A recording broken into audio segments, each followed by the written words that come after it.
大家好，欢迎来到独处咖啡屋，我是一彩，和你一起了解生活，享受美好的独处时光。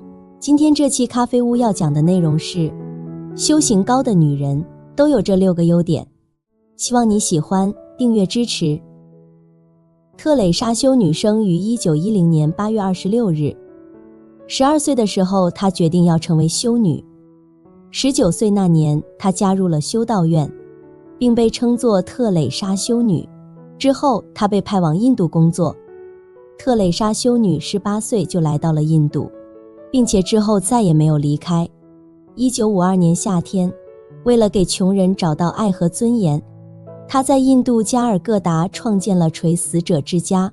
一个18岁的女孩，自己都没有固定的住所，但她每天都在做一件事，推着小车，在垃圾堆、水沟、教堂门口、公共建筑的台阶上，寻找那些快要死去的病人、被遗弃的婴儿、垂死的老人。然后他会四处寻找食物来喂养他们，找药给他们治病，请求医生来帮助他们。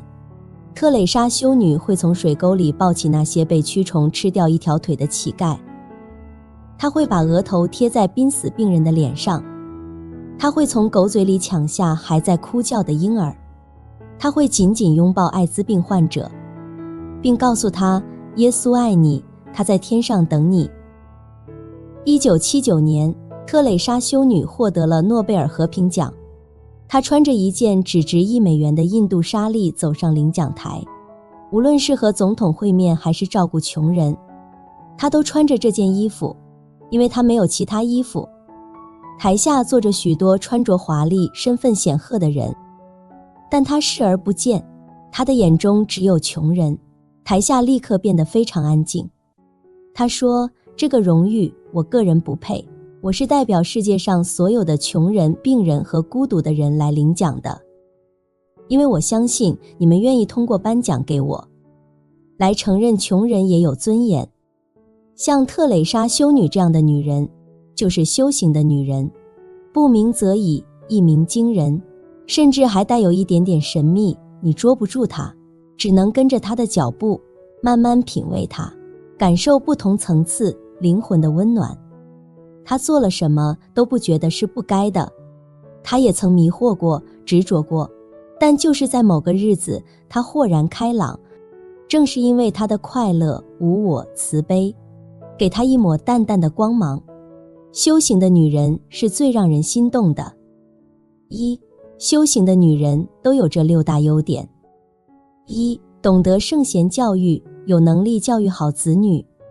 历史长河中，曾有无数令人敬仰的圣贤人物，这些圣贤们往往在幼年时期就失去了父亲，是母亲含辛茹苦地抚养成人。孔子、孟子、范仲淹、欧阳修、徐庶以及岳飞的母亲岳母，都被后人尊称为贤良的母亲。这些母亲们不仅在物质上养育了孩子，更在精神上给予了他们深远的影响。在一个人的成长过程中，母亲的角色至关重要，一言一行、一举一动都会对孩子产生深远的影响。一个修行的母亲，她深谙圣贤文化的精髓，能够用圣贤文化的智慧和教诲，潜移默化地启发孩子的心灵。这对于子孙后代的成长和品行塑造来说，具有不可估量的重要性。然而，为什么我们现在的教育会遇到如此多的困难呢？其实，很多母亲在家庭教育中，不知不觉地将自己内心的贪嗔痴慢等不良习气，以及那些违背自然法则和道德理念的观念传递给孩子。这些母亲缺乏智慧和明辨是非的能力，结果导致孩子的灵性受到压抑，内心受到摧残，变得越来越愚钝。这种现象在现代社会中愈发普遍，导致自闭症和抑郁症的孩子数量不断增加。而一个修行的母亲，她能够保持情绪的稳定，懂得如何运用智慧，循循善诱地开启孩子的智慧之门，而不是简单粗暴地通过打骂吼叫来教育孩子。这样的母亲能够为孩子营造一个充满爱和智慧的成长环境，帮助他们健康快乐地成长。2. 懂得孝道，婆媳关系和睦。张阿姨今年58岁，退休后本来生活挺悠闲，但为了帮儿子儿媳减轻负担，她主动提出帮忙带孙子。起初，张阿姨和儿媳妇关系融洽，大家其乐融融。可是，当孙子出生后，矛盾慢慢浮现。张阿姨坚持用传统方法照顾孙子，而儿媳妇则信奉科学育儿，两人的观念像两条平行线，永远无法交汇。一天，张阿姨刚给孙子喂完奶，儿媳妇就冲了进来：“妈，这样喂不对，专家说了，对孩子不好。”张阿姨听了，心里一阵委屈，我养了3个孩子，哪个不是健健康康的？这一说，火药味就更浓了。两人争执不下，最后儿媳妇一气之下搬回了娘家。这场争吵让张阿姨心里很难受，儿子夹在中间，不知如何是好，家庭气氛也变得冷冷清清。生活中常常可以看到一些女人和她们的婆婆之间关系非常紧张，好像随时都会爆发冲突，甚至到了情绪失控、互相攻击的地步。这种现象背后的原因是什么呢？其实很多女人结婚后，带着一种现代的观念进入婆家，认为必须在家庭中占据主导地位，压制婆婆，这样将来才不会被婆婆欺负，才能过上安稳幸福的生活。因此，在婆家可能会放纵自己的脾气和习惯，一旦婆婆说了什么不中听的话，就立刻反击。但她没有意识到，自己对待婆婆的态度和言行，都被孩子们看在眼里，学在心里。当一些妈妈们抱怨自己的孩子不懂得尊重长辈，不知道感恩时，其实自己在孩子面前已经做出了错误的示范。而那些懂得修行的女人则明白一个道理：种什么因得什么果。今天你如何对待你的公婆，将来你的孩子也可能会用同样的方式来对待你。因此，他会自然而然地孝顺父母和公婆，因为善待老人就是在善待自己未来的晚年生活。3. 明因实果，感情专一。现在的女人很多没有了以前的礼义廉耻的教养，外人随便献点殷勤，她就把自己送出去了。就如桂花，她是一位知名中学的美术老师，对艺术特别感兴趣，画画技术很棒。她保养得很好，看起来比实际年龄小很多。虽然已经35岁了，但看起来只有20出头。桂花以前有一个幸福的家庭，她的丈夫安树比她大几岁，是一家小服装店的主管，收入不错。安树人很踏实，对桂花很关心，大部分时间都是她在照顾孩子。桂花是安树的第2任妻子，他和第1任妻子离婚是因为他出轨了，这让他很没面子。但命运似乎总是捉弄他，因为桂花也出轨了。桂花和安树是因为工作认识的，两人很快就住在一起了。几年来，这个3口之家看起来非常和谐美好。丈夫努力工作赚钱，妻子美丽动人，儿子健康可爱。安树想证明自己是个好男人，证明前妻出轨是因为他没眼光，所以他全心全意地爱着桂花。他把大部分赚来的钱都花在桂花身上，给她买最好的食物、衣服和用品，以至于当其他收入差不多的同事都买了房子时，他却没有多少积蓄。安树没想到桂花会出轨，而且还是和一个叫柠檬的文艺青年。桂花和柠檬是在一个饭局上认识的，他们在艺术上的看法非常一致，很快就成了好朋友，爱情迅速发展。不到1个月，桂花就完全爱上了柠檬，每天和他在一起，喝酒、聊天、睡觉，甚至还开始抽烟。柠檬虽然年轻，但也有家庭，他一直劝桂花离婚，和他在一起。桂花觉得自己以前的生活都白费了，现在遇到的这个人才是真爱，她愿意为这份爱付出一切。在当今社会，我们不难发现出轨现象越来越普遍，其中一个核心问题在于当前的教育体系存在一定的缺陷。长期以来，圣贤文化的传承出现了断层，导致许多人对婚姻和家庭的价值观产生了扭曲。在这种扭曲的观念影响下，一些人甚至认为婚外情是一种可以接受甚至是正常的现象，这实在是令人感到悲哀和困惑。然而，在这种普遍现象中，我们仍然可以看到一些真正修行的女人，她深谙因果之道，明白在婚姻中偏离正轨将会带来严重的后果，因此她会严格约束自己，坚守道德和伦理的底线，自律性和德行要求远远高于常人。4. 知道勤修福报，勤俭节约。许多女人结婚时的第一想法，在婚姻生活中我能享受幸福，坚决不容许自己受到任何委屈，因此她要求男方满足自己所有的愿望，例如不断的购物，不愿承担所有家务，一旦需要付出便感到极度不满。钱是一个家庭发展的基础，没有钱，家里的生活就会没有质量保障，没有钱，一旦家里遇到了困难，就有可能很难熬过去。我的前半生中，罗子君花钱大手大脚，没有节制，让丈夫经常力不从心。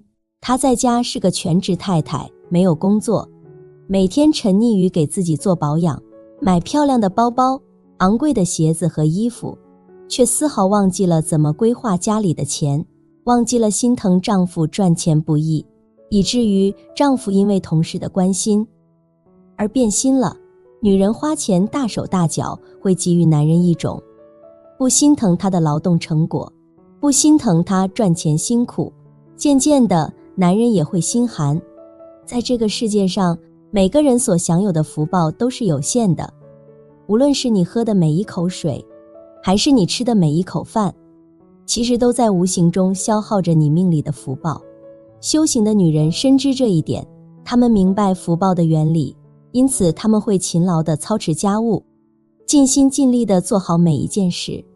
她们知道，只有通过勤劳和努力，才能积累更多的福报，从而让自己的生活更加幸福美满。修行的女人懂得珍惜每一滴水，每一粒米，不会轻易浪费，会尽量减少不必要的开支，行善积德，勤俭节约。她相信，只有通过自己的努力和付出，才能获得更多的福报，才能让生活变得更加美好。然而，有些人并不懂得福报的原理，总是喜欢追求快速的满足，少付出，多享受。他认为只有这样，才能让自己活得更加轻松自在。然而，这种观念其实是错误的，因为如果一个人总是追求短暂的快乐，而不愿意付出努力，那么他最终会失去更多的福报。5. 不爱慕虚荣，引导丈夫走正道。王尔德曾说，虚荣是最可怕的囚笼，它让人们一辈子活在别人的眼光中。知乎上看到这样一个故事，一场同学偶遇引发的攀比，毁了一个家庭。小杰和她的老公结婚已经3年了，她的老公非常温柔体贴，日子过得幸福美满。然而有一天，小杰在商场里偶然遇到了她的老同学，两人非常兴奋地约着一起喝茶。在喝茶的时候，他们聊起了这些年来各自的经历。小杰发现，她的同学嫁给了一个家境非常富裕的老公，她的儿子在一所国际学校上幼儿园，1年的学费甚至比小杰全年的工资还要高。回到家后，小杰感到特别失落。他记得在学生时代，他的同学并不起眼，没想到现在过得如此幸福。他的同学还调侃她嫁给了爱情，但这种无意中的优越感让小杰心里感到酸酸的。小杰想到自己平时的生活，手机坏了，修了2次还舍不得换新的，买衣服要么在网上买，要么在商场打折的时候抢购。和老公出去吃饭，一定是选择性价比最高的餐厅。虽然她的老公对她和她的父母都非常体贴，但作为一个财务主管，每个月的工资还了房贷后就所剩无几了。从那以后，小杰开始想方设法地激励老公跳槽到大公司，甚至到处托人给她找门路。但她的老公总是找各种理由推脱，说现在的公司挺好的，这让小杰觉得她不思进取。她越来越看不惯老公，3天2头就和他吵架。情人节那天，当她看到老公送给她的廉价包包时，小杰瞬间爆发了：你也真拿得出手，不嫌寒酸吗？别的老公都给老婆最好的生活，你能不能有点出息？老公铁青着脸摔门走了。之后2人冷战了好几天，谁都不愿意先服软，这段婚姻最终土崩瓦解。真正修行的女人不会追求那些虚浮的荣耀和物质享受，不论别人是背着一个昂贵的名牌包，还是买了一辆豪华的迈巴赫汽车，或是有了一个豪华的住宅，手里还握着几套房产，这些都不会影响真正修行女人的心境。她懂得命里有时终须有，命里无时莫强求。一个人能够享受多少，往往需要相应的福报来支撑。你现在能够享受的，其实是你过去积累下来的福报。与其羡慕和嫉妒别人，不如专注于提升自己，为自己、家庭和后代积累更多的福报。然而，现实生活中，很多女人却容易受到外界物质炫耀的影响，心态容易崩溃，她们感到自己缺乏什么，于是开始攀比、嫉妒、焦虑，甚至对自己的伴侣感到不满，认为他们没有出息。实际上，夫妻之间的福报是相互匹配的。如果有人能够嫁给一个能够创造更好生活的伴侣，那往往是因为他命中注定有这样的福报。修行的女人懂得，真正的幸福和满足来自于内心的平静和自我提升，而不是外在的物质和名利。6. 懂得利他，不会斤斤计较。在我们的生活中，总有一些人特别喜欢斤斤计较，就像隔壁刘阿姨每天清晨都会去附近的菜市场采购食材，一旦发现秤上的东西稍微有点不对劲，她就会立刻提高嗓门，和摊主争论不休。这样的场景经常引起周围人的注意，许多摊主都对她的这种行为感到头疼。刘婶还特别喜欢为了几毛钱的优惠和商家讨价还价，一旦成功，她能高兴一整天。由于年纪大了，刘婶通常很早就上床休息，但她睡得并不踏实，只要楼上有一点点动静，她就会立刻起身，用力敲打人家的门。有时候，她甚至在别人还没来得及开门时就开始大声抱怨，弄得整个楼道不得安宁。如果在外面有人不小心碰到了她，不管出于什么原因，她都会立刻大声斥责对方：你看不见吗？都撞到我了。刘婶这种过分计较的性格，让她看起来总是脸色阴沉，好像随时都带着怒气。周围的邻居们也都不自觉地和她保持距离。其实，在我们周围有很多这样的人，对于一些无关紧要、不涉及原则的事情，大多数人开个玩笑就过去了，但这些人却总是斤斤计较，甚至到了无理取闹的地步。虽然他们看似在争论中占了上风，实际上却失去了更多。与此相反，那些修行的女人，她们懂得处处为他人着想，忍让和宽容，她们心性平和，不与人争斗。正如人们常说的，心宽天地宽，她不会在琐碎的小事上过于较真，而是选择放宽心态，宽容待人，用微笑面对生活。这样，她的世界会变得更加宽广，自己也会变得越来越好。2. 女人这样做就是在修行。金刚经说什么？是对我启发最大最深的一本经书，多读经书得人生大智慧。你是否总是很容易处于情绪不稳、内耗严重的状态中出不来的？那多半是不懂修行。能做到以下3点的女人，都是智慧的修行女人。1. 吃得下饭。南怀瑾先生说，在我们平常的观念里，总以为佛走起路来一定是离地3寸，脚踩莲花，腾空而去。《金刚经》中描述的佛陀，其实和我们普通人没什么两样。他也会像我们一样吃饭、化缘，赤脚走在路上，脚底也会沾上泥土。他穿衣服、洗澡、打坐，这些行为都很普通，没有什么特别之处。然而我们自己呢？和伴侣发生一点小争执，感到委屈，就可能没胃口，不想吃饭。别人说了2句不中听的话，心里憋屈，也吃不下饭。有时候明明没惹到任何人，心情却莫名其妙地变得阴沉，心里仿佛有个空洞，感到孤独和无聊。吃饭时如果不刷手机，就觉得饭菜太过单调，没意思。有句话说得好，世间莫若修行好，天下无如吃饭难。吃饭其实也是一种修行。所谓的吃饭难，难的不是吃饭这个动作，而是吃饭时能否保持内心的平静，不被各种忧虑和烦恼所困扰，以至于茶饭不思。因此，《金刚经》通过讲述佛陀穿衣吃饭的日常，其实是在告诉我们一个道理：平凡就是道。最高的真理往往隐藏在最平凡的生活中。在我们日常的生活中，如何修身养性，如何获得更大的福报呢？答案就是从吃饭这件小事开始。我们应该好好吃饭，用食物来关爱和滋养自己的身体和心灵。2. 睡得着觉。前几天朋友阿蒙跟我聊天，说他晚上总是睡不着觉，然后写了一首诗给我看。我看了之后说，这首诗写得不错，但心里还是有很多烦恼。其实同样的风景，有人看了会感到很开心，而有人看了却会感到非常悲伤，甚至想死。这都是因为每个人内心的想法不同，都是自己主观的想法所造成的。那么为什么阿蒙会睡不着呢？其实就是因为他的脑袋里总是停不下来，总是要想很多事情。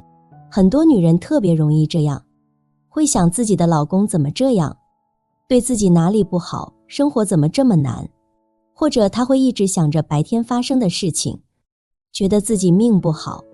这种情况下，《金刚经》里讲的善护念，就是告诉我们要照顾好自己的内心，不要胡思乱想。因为我们的思想是不断变化的，是靠不住的，一个念头起来之后很快就会消失。我们的心念其实一念之间就包含了84000种烦恼。如果我们总是把头脑里的念头当真，总是去死死的思考，那么天亮之前肯定睡不着，一夜的时间就这样悄悄溜走，我们的生命也在不知不觉中流逝。其实能够睡个好觉也是一种修行，是大福报的体现。3. 笑得出来。同事苗苗婚前总是笑嘻嘻的，每当看到她都会感到心情愉快。然而婚后她似乎变了一个人。起初她脸上还常常挂着幸福的笑容，那种笑容比以前多了几分恋爱的甜蜜。但不久之后，她的笑容就变得越来越少。尽管生活并没有亏待她，她却觉得自己过得并不幸福，总是怀念过去那种自由自在的日子。有一句非常有意思的名言，女人嫁给男人时，往往期待男人会改变，但男人往往没有改变，而男人娶了女人时，却希望女人不要改变，但女人却变了。这真是整个婚姻游戏里最有趣的地方。《金刚经》中有一句话，过去心不可得，现在心不可得，将来心不可得。意思是过去的心念已经过去，现在的又在不断流逝，未来的还未到来，这些都是无法把握的。因此，心不要执着于任何事物或任何人，因为心中有所执着，就会产生烦恼和妄想。无论发生什么事情，都不应该去评判它，这样就不会有过去、现在和未来之间的比较。只有完全接纳一切，才能真正活在当下。只有内心充满快乐，外在的笑容才会自然流露。一个总是面带微笑的女人，才是真正具有大智慧和大福报的人。弘一法师说，有福之人必有情结之痛。大多数人在经历情感的考验后，都会感到心力交瘁，甚至如同失去半条命。然而正是这场情结，让人完成了心灵的救赎与重生。经历过痛苦的洗礼，才能学会放下，懂得人性，从而变得更加强大。学会善待自己，停止自我消耗，成为一个更好的自己。愿你我都能修一份从容的心态，一种宽厚的胸襟，从此内心宁静又坚定。好了，这期咖啡屋到此就分享完了。如果内容对你有所帮助，或者看后有所醒悟，麻烦你订阅和分享给身边的朋友。欢迎留言和投稿，在咖啡屋与我们一起学习别人的最好，遇见更好的自己。我们下期节目见。